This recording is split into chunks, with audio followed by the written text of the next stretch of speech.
Light, in and of itself, it's often thought of as a benevolent force. And it is. It helps us see our way at night, as long as it's controlled.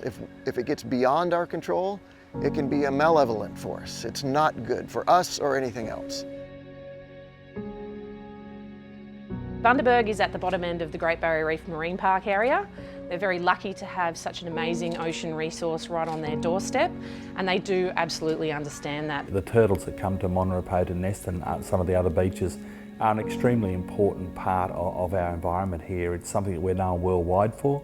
The Great Barrier Reef is not only a national icon for Australia, it's a global icon. And His Royal Highness has taken personal interest in its continuation for future generations. 14 months ago I planted the first tree at Barolin. After that planting I thought, look, I think there's an opportunity to do something more. We've been talking to Blair Witherington, who is the Disney turtle scientist renowned, and I said one day, we'd love to have you out here. So light pollution is light that gets beyond our control and escapes out into the atmosphere, and it harms sea turtles. It deters adult females from coming ashore and nesting, and it interferes with the ability that hatchlings have to find the sea from the nest. Imagine you're a little tiny turtle. Remember, you're seeing the world for the very first time. How in the world do you know what the ocean looks like? Hatchlings head toward brightness. Sea turtles draw tourists to the town on the order of 30,000 in a year, I understand.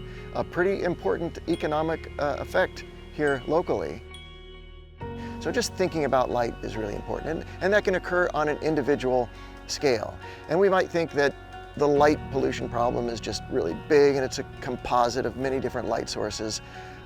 And it is, but all those individual light sources can be dealt with by individuals. And of course, when you add up all those individual personal actions, it comes to a great deal of change. And that's what we want to do, is effect lasting change. This is not about people from Melbourne coming to say this is what you should do at all. This is about saying how can we help activate the community, because in the end it's only the community that can make this work. There's a lot of interest in the community about protecting the turtles, and a lot of people are saying, well, what can I do to help with my little bit? And it may be as simple as just changing a light on your back porch. It's a global problem, but if we're going to solve that problem, we have to act locally. So we might think that we're just a small part of the big solution, but every little bit helps.